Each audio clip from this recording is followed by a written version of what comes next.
sejam muito bem-vindos ao Cidadania Ativa. Hoje eu estou aqui com o professor Anderson de Azevedo para nós dialogarmos sobre o direito do consumidor.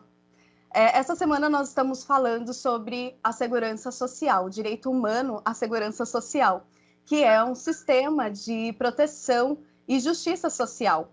E quando nós pensamos, em proteção social, precisamos lembrar que nós, enquanto consumidores, precisamos que o Estado promova essa proteção, porque todos nós consumimos e é muito importante que nós tenhamos direitos nos protegendo para que a dignidade do ser humano não seja negligenciada pelo lucro.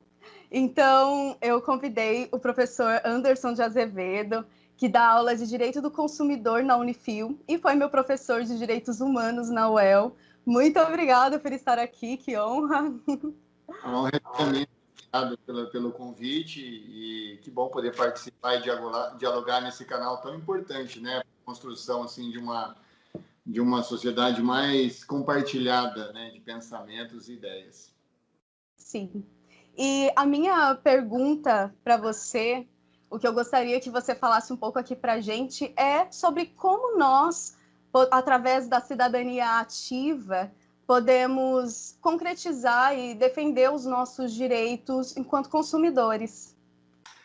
Pergunta muito interessante, né? O direito do consumidor, ele nasceu como um reflexo dos direitos sociais, né? Como um reflexo de uma proposta de um Estado mais promovente, um Estado mais interventivo, mais igualitário, né? Para garantir, na verdade, que esse desequilíbrio que é natural das relações econômicas, ele pudesse, em algum momento, se reequilibrar. Então, ele acabou relativizando alguns princípios que são clássicos, né?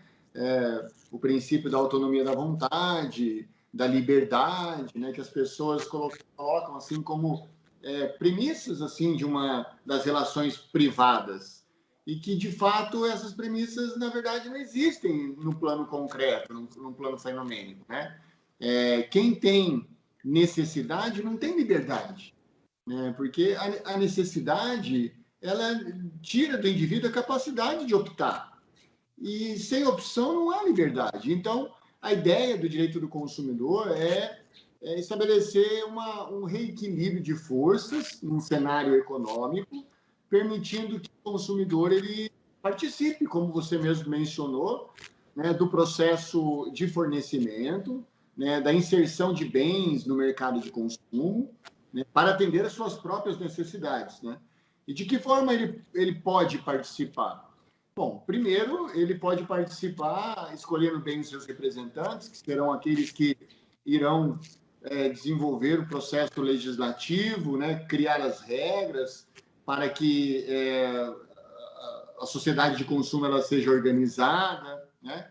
Ele pode participar, por exemplo, por meio dos canais de reclamação que existem, tanto dentro dos próprios fornecedores, e isso é uma exigência do Código de Defesa do Consumidor. Os fornecedores eles são obrigados a manterem canais de reclamação, ouvidorias. Inclusive, essa foi um dos princípios basilares da construção do próprio direito do consumidor nos Estados Unidos, na década de 60.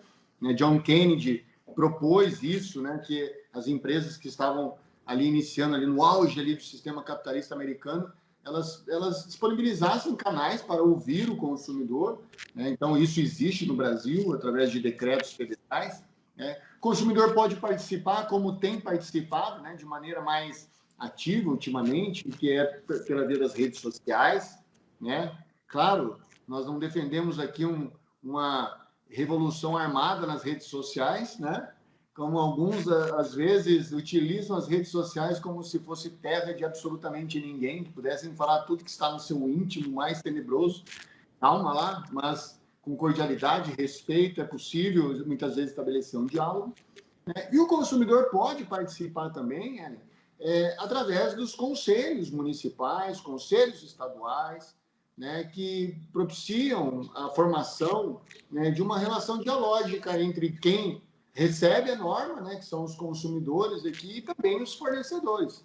Esses conselhos, eles, né, deveriam serem mais ativos, pelo menos a proposta do sistema é esse, o Sistema Nacional de Defesa do Consumidor estimula que estados e municípios criem esses canais, né, por meio dos conselhos, gerenciados pelos órgãos públicos, para que as partes possam conversar, né, num ambiente, numa seara, né, numa mais participativa, de fato. Sim. Eu acho que até seria um canal importante, um espaço importante, não só para o diálogo, mas também para a informação, né, e para a educação voltada para isso. Porque esse é um dos grandes desafios assim, da cidadania ativa, né?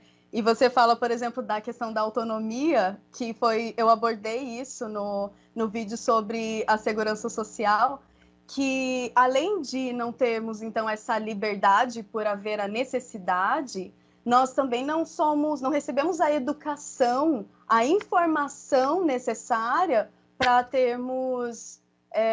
estarmos conscientes nessa relação, né? Você tocou num ponto aí muito interessante, Ellen, porque o direito à informação e o direito à educação dos direitos do consumidor, né, e dos deveres do fornecedor, também são princípios e são deveres básicos previstos na lei, né? A lei ela determina que é direito dos consumidores o acesso à informação e à educação, que são coisas distintas, porque uma coisa é você ter acesso a uma informação que pode estar ali e que não tem uma representatividade para você, que você não entende o que está sendo dito, né?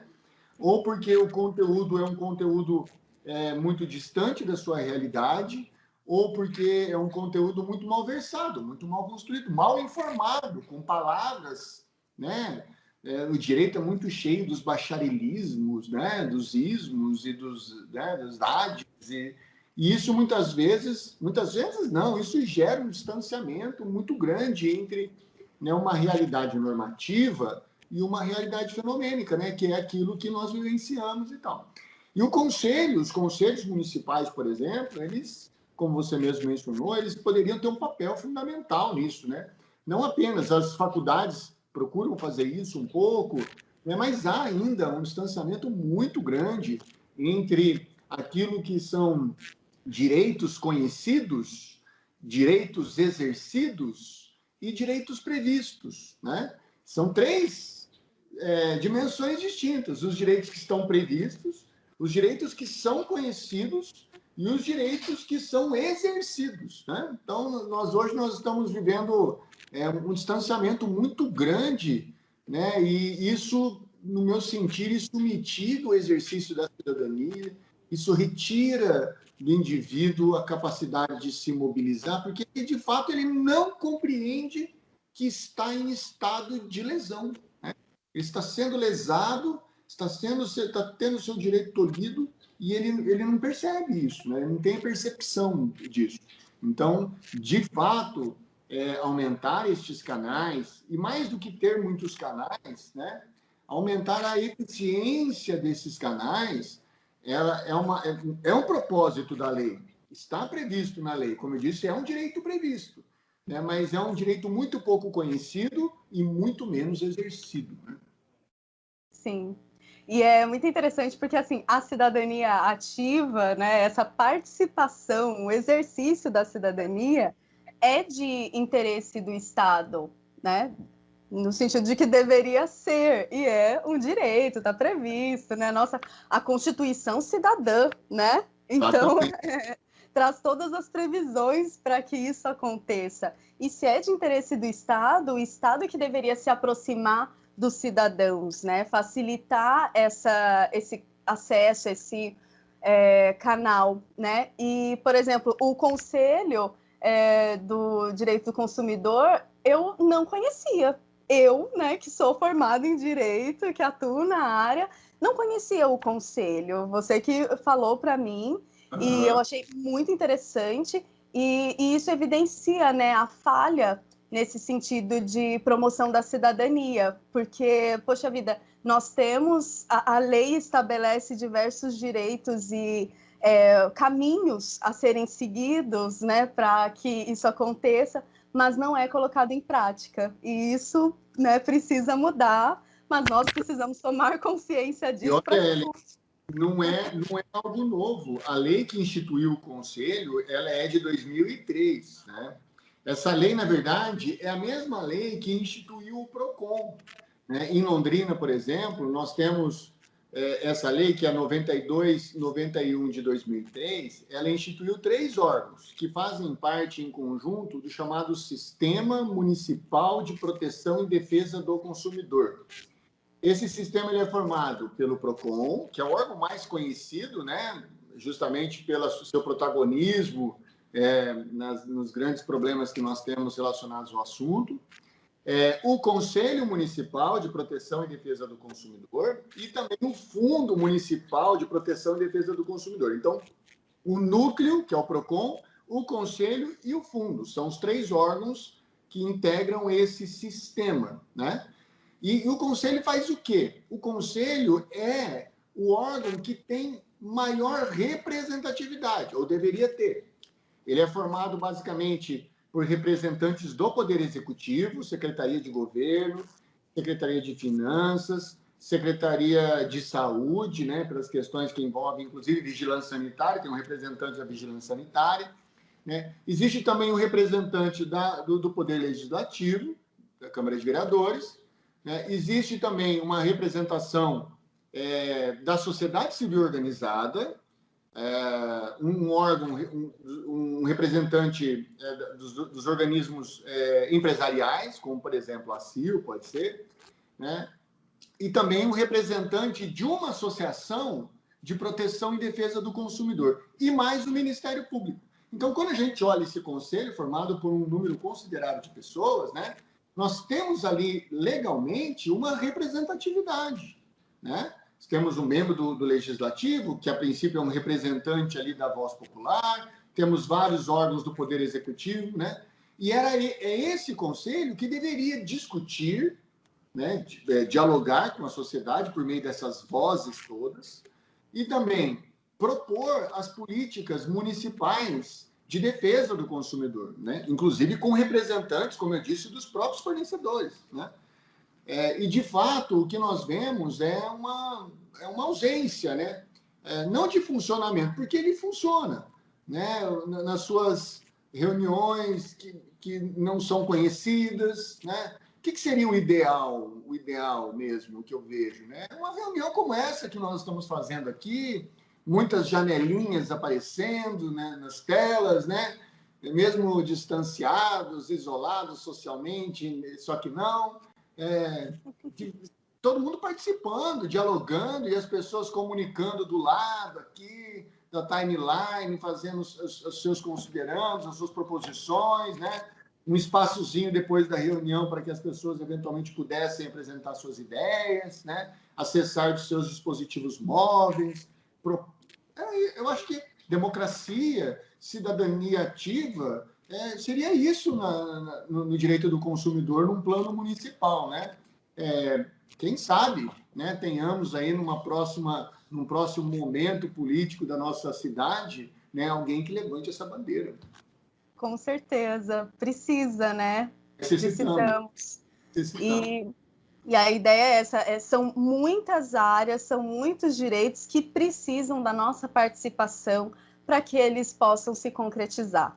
Né? Não podemos ficar passivos esperando, né? É isso, as pessoas elas precisam ser estimuladas, né? Nós temos uma cultura muito paternalista, muito omissiva em relação à participação política, né? As pessoas profissionalizaram a política, né? E isso é muito pernicioso, é muito danoso para o sistema, infelizmente.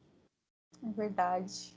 Mas é isso, acho que isso que fizemos agora, esse diálogo, traz muitos elementos que podem ajudar a informar, a conscientizar e a promover a cidadania ativa, né, na nossa cidade. Então, muito obrigada pela sua participação, professor. Estou muito feliz por estar aqui aprendendo mais um pouco com você. Eu fico muito feliz de que você esteja incentivando o diálogo, a participação popular, né? E fico muito feliz de ter participado também desse momento. Estou à disposição para conversar, para debater, para criticar e ser criticado, né? É assim que nós construímos uma sociedade mais justa e igualitária, né? Obrigado pela oportunidade. Obrigada também. Até a próxima, pessoal.